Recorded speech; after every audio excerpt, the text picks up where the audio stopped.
So let's go ahead and get started. My name is Huff. This is the Cuckoo Sandbox and Dynamic Malware Analysis talk. If you're not here for that one, you're in the wrong place. So I'm going to go over the agenda really quick. Who am I? What is dynamic malware analysis? What is static malware analysis? An overview of Cuckoo and some of its features. How to hide from malware, and then we're going to look at a few malware samples. So really the goal of this talk is to not make you a master malware analysis analyst at the end of the day, but it's to give you kind of a few seeds to start thinking about if you want to look at malware, especially in a sandbox, what are some of the ways that you can approach it, and what do you want to look for? So that's kind of where I'm going to go with this. And again, feel free to ask questions if you have. I'm going to do my best to give you guys a little bit of time at the end. So who am I? I am a security engineer for Secure Innovations. We do a lot of DoD work in the Maryland area. I do a lot of software assurance work and penetration testing and a little bit of this and that. Also do a podcast, which is Primal Security Podcast. So we have a few guys here that are presenting today that are on the podcast. Listen if you like. We have some blog posts to some introductions to Python and how to use that in a pen tester role. Do a lot of open source work, and also I love to travel. I've been to most every continent right at this point, but it's one of my hobbies when I'm not staring at a computer. Also, you can follow me on Twitter. If I can get up to 95 followers today, I have 92, so I only need 3. All right, so let's go ahead and get started. What is dynamic malware analysis? So, a lot of times when you think of malware analysis, a lot of people are just looking at a piece of code and trying to figure out what's going on. Dynamic is basically running the malware or the sample that you have and seeing what it does. It could be running an executable, running a DLL, opening a document, a Word document or something like that, playing a media file or opening a zip file. Just see what goes on in the system when you do that. But before we get too deep into that, we do need to talk about static analysis because that's where everything kind of started off in the malware analysis community. So static analysis is analyzing the file at rest. It can be any of the files that you run, because again, malware spreads by being run in a lot of cases. But you can also look at memory dumps. You can look at network data, like a TCP dump file, PCAP file, and then a lot of people use debuggers, and we've listed a few examples of debuggers up here. A lot of them, the information that comes from this is through file metadata. So a lot of files have appended to it a lot of information that can give you information about the file and where it comes from and if it's a legitimate source or not. So here you can see an example of some static analysis on a malware sample. I don't know how to pronounce that company name, but it doesn't look very legitimate to me. And same with the original file name. It's pretty shady here too. Also, you can look at the certificates that were used to sign the application. A lot of cases now, malware is being signed using forged signatures and things like that, and it's a good indicator. So one of these samples that I've looked at recently is a spy mail sample. There's a lot of information on this on the web, but basically somebody took a legitimate signed certificate, signed the malware, and now it's rejected and put into the CRLs, but for a long time it was considered a legitimate thing to get through your certificate signing checklist. You can look at the development environment, where it was compiled, the system information. A lot of people leave these in there, especially guys that are just trying to create things left and right to get them out the door and get a quick win. If you look at the top of this, you can see where it was developed. It was developed in somebody's admin folder in Visual Studio 8. I don't think many legitimate shops develop like that. More information is the compile time. So the compile time on this piece I'm looking at was 1992. The minimum OS version was 4, which correlates with Windows NT 4. NT4 was released in 1996, so this application was developed 4 years before it was required to be used on the operating system. Britney Spears does not approve of that. Another thing you can look at with static analysis is the different ways that it's compressed and obfuscation tools that are in there, and variable names. A lot of times, especially in like word macros and things like that, you'll see people that use these obfuscators, which will change all their variable names into nonsense and make it harder for the analyst to figure out what's going on. You kind of have to like figure out, backtrack and go in there and look at that. This is one example, Smart Assembly. You can just get this by running strings on this specific sample. Smart Assembly is a obfuscator for .NET code. It doesn't really hide the fact that it's used. This is a Word document that had 2 macros embedded in it, and all of these variables are just nonsense, and a lot of times you have to go back and piece them together and figure out what's going on. But what does the program actually do, right? So you can read the code, you can read, in a lot of cases, the scripts that are in macros, and try to back in and figure out what's going on. But that doesn't necessarily tell you what it's going to do, especially if it reaches out to the internet and pulls down more code. So, why do we want to do dynamic analysis? And really, what is it? So these obfuscation techniques will mask it from static analysis a lot of times. And they don't, the malware authors do not want you to look at their code, because if you can figure out what they're doing, you can find ways to bypass what they're doing. So there's some options that you can use when you're talking about dynamic analysis. You can run it on your own system. Anybody got a laptop here? I got some malware samples if you want to run it. You can run it on a VM, and you can run it on an isolated physical system. Doing this and then going in and doing forensics afterwards is a pain in the butt. Some people do it because it's easier, but to actually control the environment, but it's hard. So what is Cuckoo? So this is where something like Cuckoo comes in. It's a malware analysis platform. It can run all these operating systems: XP, Windows 7, the newer versions run Linux, Android, and OS X.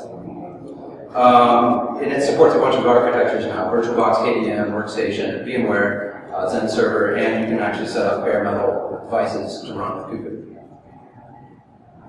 Does registry analysis, process analysis, all this stuff. I'm not going to read it all to you. You guys can read it. There's a lot of cool stuff that you can do with Cuckoo. But one of the things you have to do when you consider it, going back a few slides, is consider how you deploy your sandbox. So everybody likes to build a VM and share it with their friends, right? So the problem when you do that, if you build a Cuckoo nested VM, you have your analysis VM, and then you have your sandbox VM, so like your Windows VM inside that. The architectural challenge with something like that is you can only have a 32-bit nested VM, so if you've got some 64-bit malware, or you want to try it out in a 64-bit environment, you can't ship it in a nested VM. So flat VMs, the way I call it is flat VMs, is something where you have a VM here, and a VM here, and ESX, and you can just kind of scale out.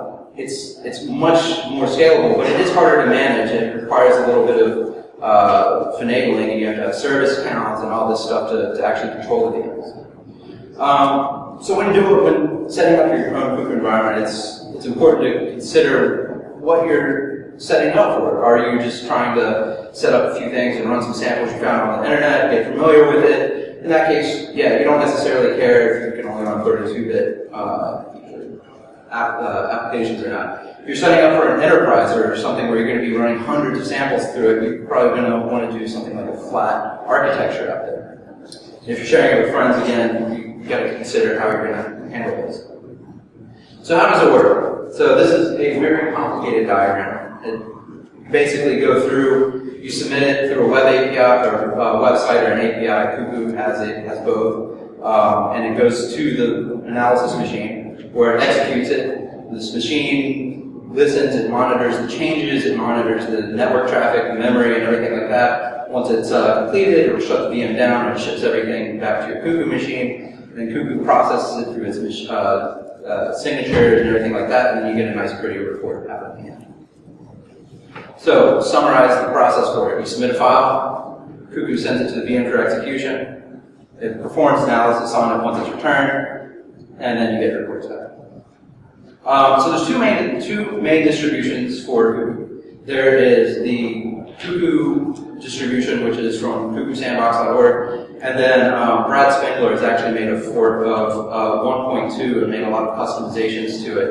And these are kind of the two main forks that people use when we talk about Cuckoo. We've got the links here. I don't know if I mentioned it, but I did put the slides up on GitHub, and I'll have the link at the end again if you want to look at any of this stuff.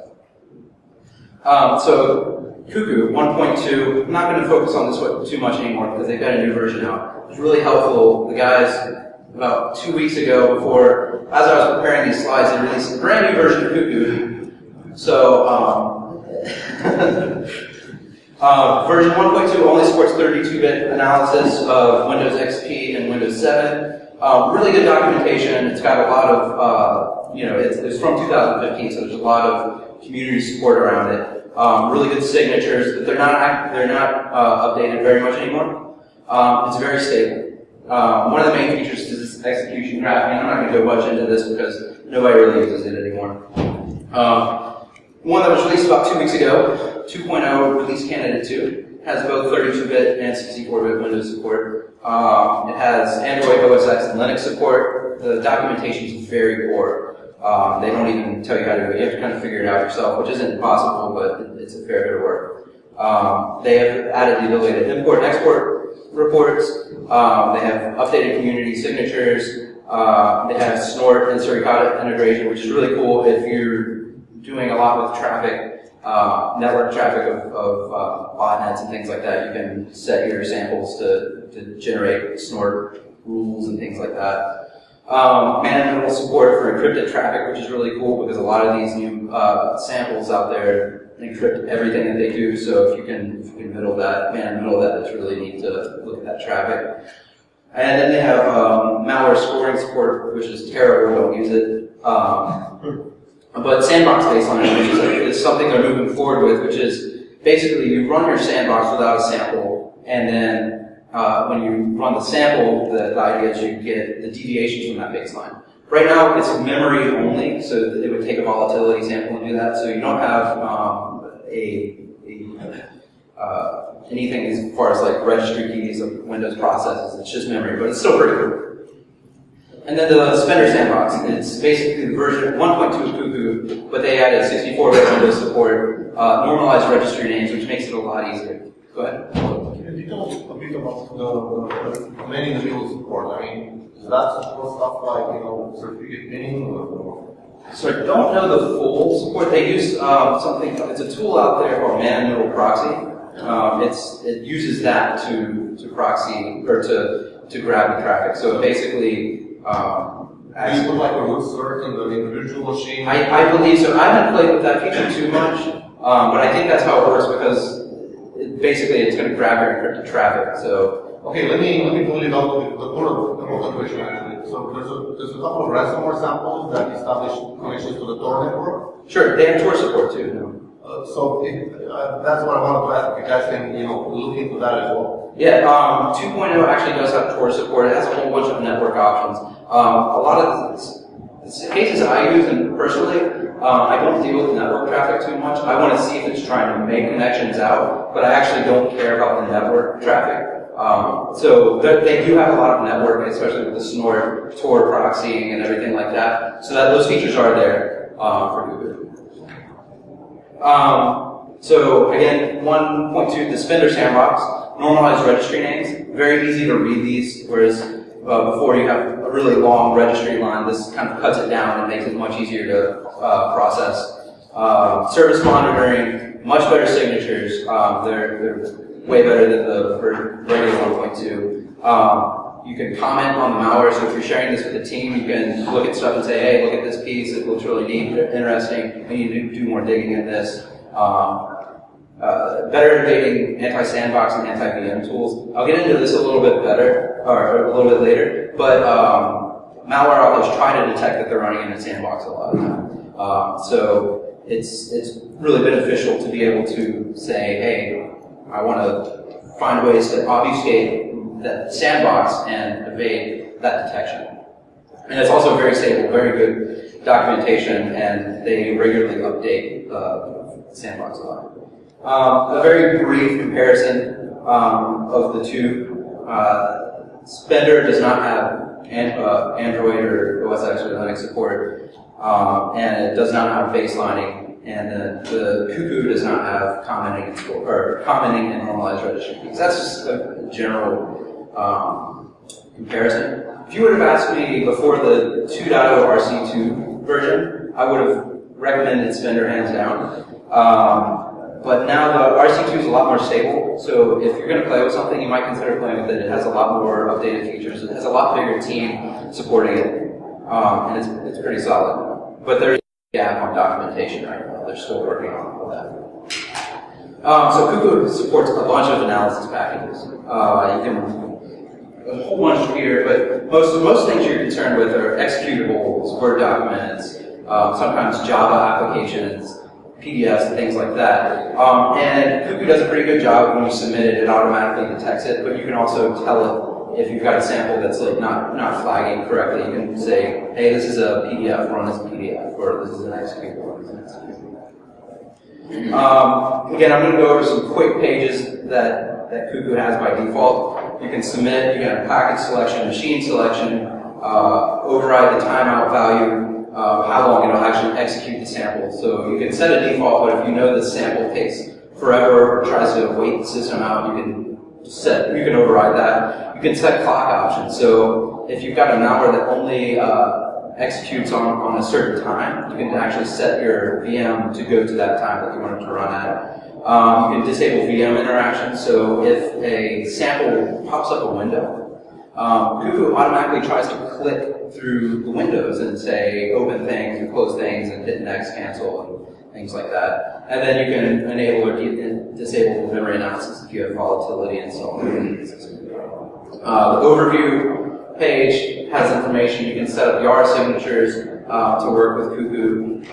Your community-based signatures or your custom signatures. Gives information on DNS and other network traffic, and then file process and registry activity. You can see what files are open, what files are modified, deleted. Same with registry and processes. Static analysis page just kind of goes over. I showed you guys some screenshots earlier. All those were pulled from the static analysis page. You get a lot of information here: the reported and actual checksums, compile times, metadata, memory information. The imports that the kernels have, these are really important a lot of times because when a sample executes, it'll pull in certain samples, and that may indicate what type of malware you're looking at. And then it looks into virus code and get information if the sample that you're submitting is actually known malware. The behavioral analysis page, I'm going to show a sample of this towards the end. It's really cool. It goes over, and so the top sample you see, it is the sample we submitted, but it also spawns off several applications inside of it. So a lot of the times when you execute a sample, you want to see, like, all right, I'm submitting this, but what is it spawning off? Is it spawning off Explorer window? Is it spawning off some sort of firewall rule? Is it running Adobe PDF or something like that? And inside here, you can actually see all of this, and then you can actually get process by process breakdown of what the sample is doing, and it's filterable. It's really cool. Network analysis page has a breakdown of type by traffic. So you have DNS, TCP, UDP, IRC, ICMP, a whole bunch of stuff. And if it's in plain text, and I think with man in the middle, you can also see this now, you can actually look at what traffic is being sent. So if you have somebody that's running a backdoor, you can see the connection it establishes, what it's exfiltrating through network data, and you can filter through all that, and it's really cool. And then you can also download the PCAP file and run your own filters through that offline if you look for that. Drop files page, if application, so most applications, if you're installing something, you're going to hit next, and it's going to drop a whole bunch of stuff to your hard drive. Cuckoo tracks every single file that is extracted from the file, and then you can actually go in and see if it's been analyzed through virus code. You can resubmit the sample for analysis. or if it's a text file, you can read the contents of the text file. And then there's a whole bunch of additional pages for recording comments and things like that, which don't really provide too much information, but are good to have. So let's change gears again. Malware authors are smart. They know that we're trying to figure out what they're doing and trying to bypass what they're doing and create better tools. So I'll ask you guys, what are some tools that the malware authors use to detect sandbox analysis? Go ahead. Detect virtual machines, the buffers. Sure. For example, VM detection or debugger detection. Sure. So here's a brief list. They detect your process names. Do you have virtual vbox tray.exe running in there? Registry entries. All of these, if you install any of these tools, they have a whole set of registry keys that are associated with them. Device names. VMs have VirtualBox and VMware. All these have standard device names. CPU IDs that are associated with them. The MAC addresses for all of their default NICs are in a certain range. Same with IP addresses. A lot of them, and it's not a guarantee, but they have a standard set of IP ranges that are associated with them. Auto start entries again, your VirtualBox trays, start menu items, and date and time. There's so much in there that can be searched for, and the malware authors just not run the sample when they check for it. So, given the proliferation of virtual machine use in enterprises, are malware authors really concerned with not running on VMs? Or? So they are, and there's actually a few guys out there that have developed tools that that actually go in and harden VMs. And the way they harden it is they take they spray the system with different things, and they'll create different fake processes that they know malware authors are looking for. And again, it's security through obscurity, I guess. But a lot of these guys will do that, and it's somewhat effective. It's not always effective. What are the names of those tools? I do not know off the top of my head, but I can look them up. They have GitHub projects that do that. So some detection countermeasures. Kind of hinted at some of these countermeasures just briefly. But remove these VM-related registry keys.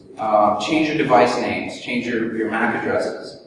Don't install the toolbox or the different additions that come with these VM applications. Your VMs may not run as optimally as they should, but at the same time, if your goal is to avoid malware, or to avoid detection of malware, then you don't want to have those in there. Make your system look used. This is actually really important, really underrated. Before you take your snapshot to hook it into Cuckoo, go browse the internet a few times, open some applications, install some applications that you don't need on there. Make sure that you know what these applications do, because if they're making extraneous network connections while your VM is analyzing, you don't want to have a lot of white noise that's going to impact your analysis. So you want to know what's on your system and know that's why certain things are happening. But you do want to make it look used, because a lot of VMs or a lot of malware will go out there and say, hey, does this look like a VM? Has it got any users on it? Does it have any files in the downloads directory? And cut off. Have more than one CPU, and have more than a gig or two of RAM. VMs don't really use all that RAM, so it's not a big deal to allocate the RAM. There's a tool out there called VMcloak. It's really cool. I've committed some code to this one. It's by one of the Cuckoo Sandbox authors, and basically what it'll do is it will spin up a VM for you for one of a handful of operating systems. You can install a application stack on it, and it also applies a handful of configuration items that avoid detection. So it's a really cool software stack. It's automated, and it's pretty fun, and it takes out a lot of manual work that you used to have to put in. Verify your countermeasures. So your anti-VM detection countermeasures. There's a cool tool out there called PA-Fish, Paranoid Fish. You run it through your sandbox, and it runs a whole bunch of checks, and it generates a report at the end, and it tells you how your sandbox did, what it passed on, what it failed on. It doesn't get updated often, maybe once or twice a year, but it's still a pretty good tool to get a good start from. So one last note on VMs, and this is kind of hinted on based on what I've been talking about before. Malware behaves differently in different environments, right? So sometimes it executes, sometimes it doesn't. You need multiple environments to test your samples if you're really trying to be thorough about it. An application is going to run differently on Adobe Acrobat 9 versus 10 versus 11. Same with WinZip or 7-Zip or any of these applications out there. Same with your web browser, especially your web browsers out there. Try a system with Windows or IE8 or IE9 or IE10, Firefox or Chrome, different software versions, because a lot of these things try to find a application that has a known vulnerability and exploit that vulnerability. So if that vulnerability is able to be exploited on your system, then you're going to get a lot more information than if it just starts up, does a check, and then it shuts down.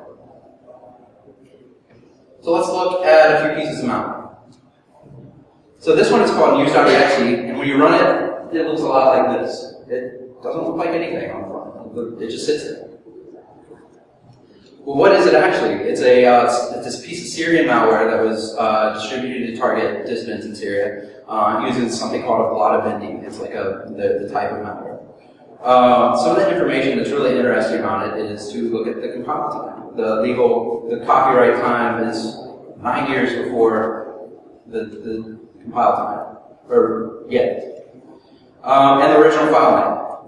So one of the things that this piece of malware does is it reaches out to this malware site, or this dynamic DNS site, Aliyah Mahmoud. I don't pronounce these things very well, so yeah. But she's like a known Syrian singer. So a lot of people would look at this traffic, especially if you're in Syria, I guess, and they would say, oh, that's okay, somebody's going to a fan site.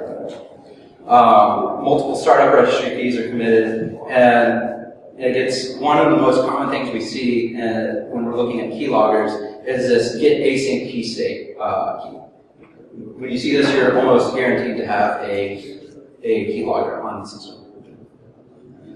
Now, the really cool thing is this execution tree. So if you look at it, the original name of the sample is news.exe. And then it spawns itself, and inside of its spawn, you see 2 instances of chrome.exe. Again, things that should pass a lot of application rights that they're sandboxing things if it's looking for an executable.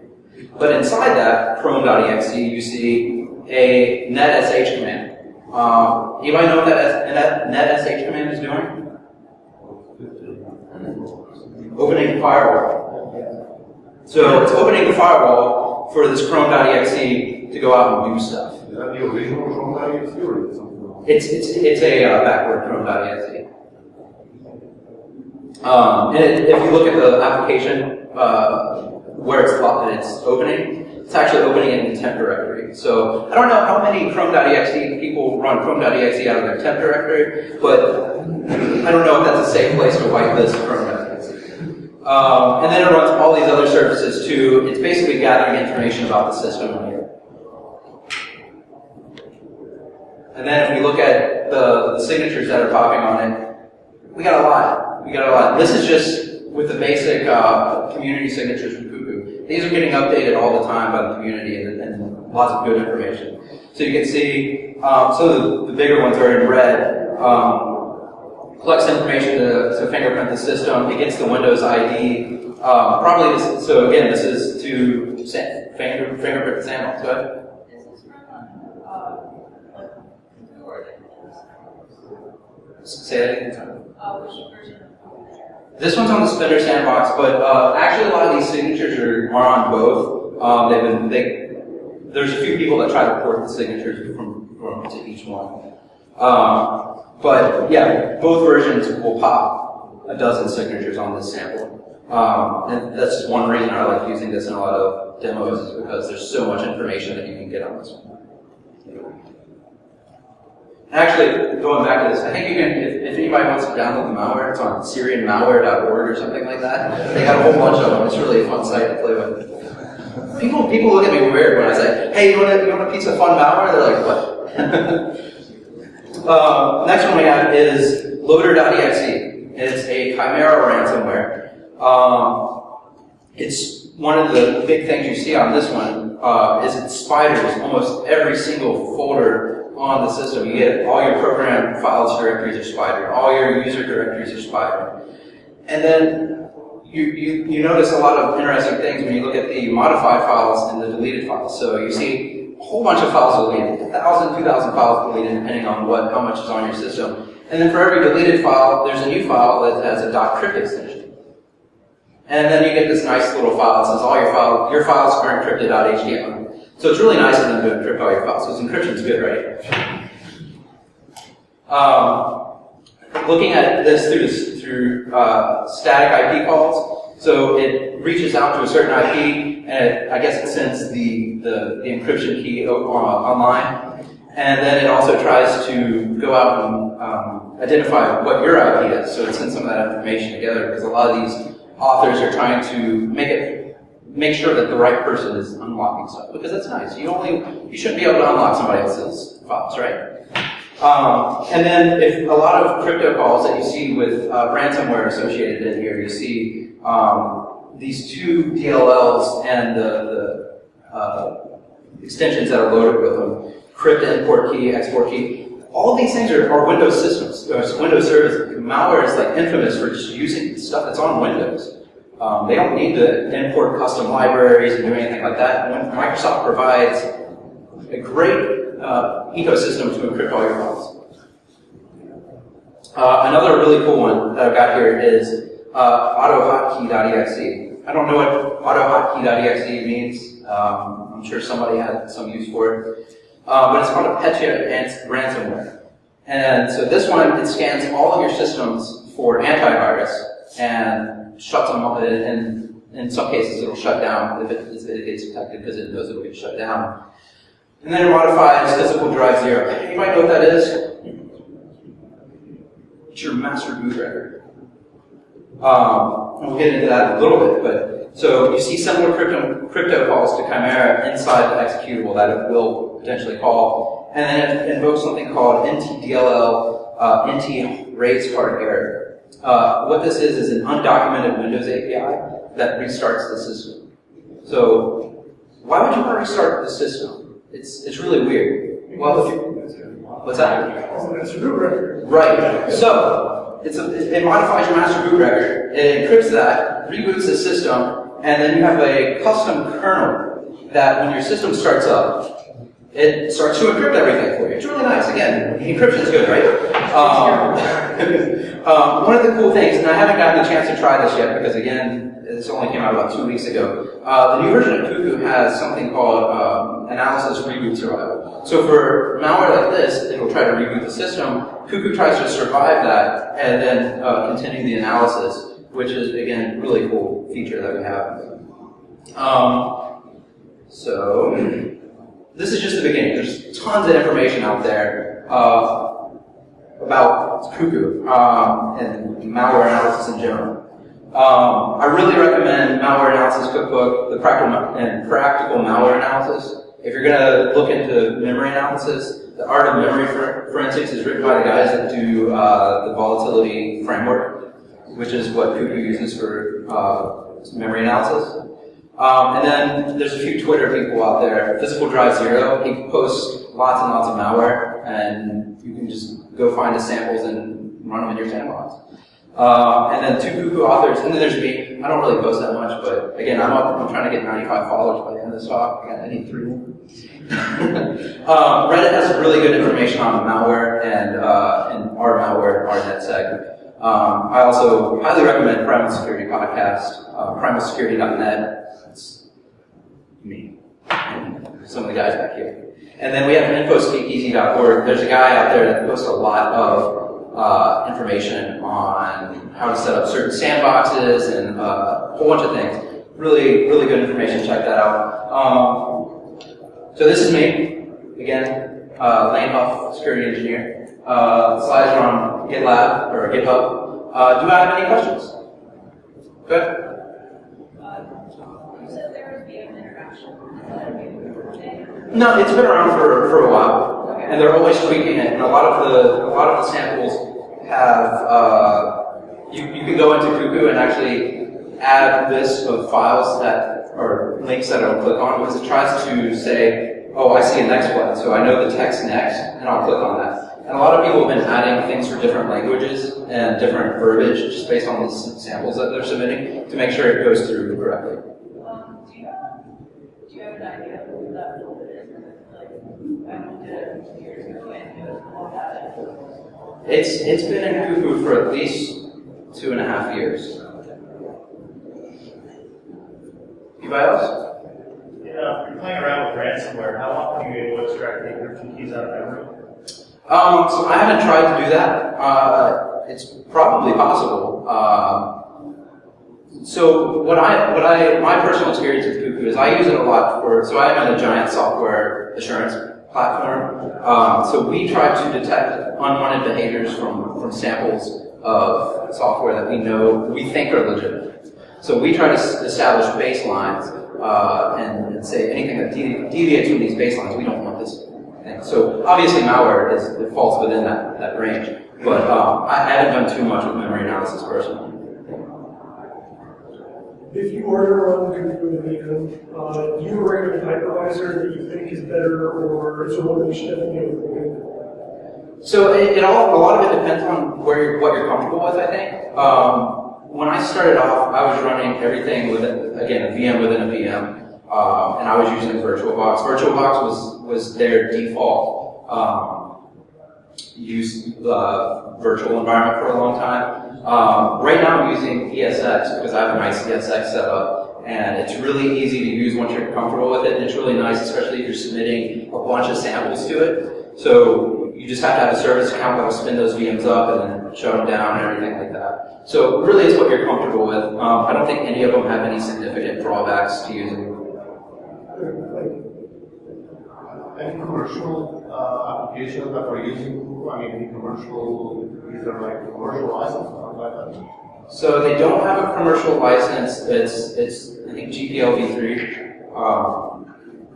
Depending on what your use is, I don't think it's a problem using it. I know the Cuckoo guys have like some sort of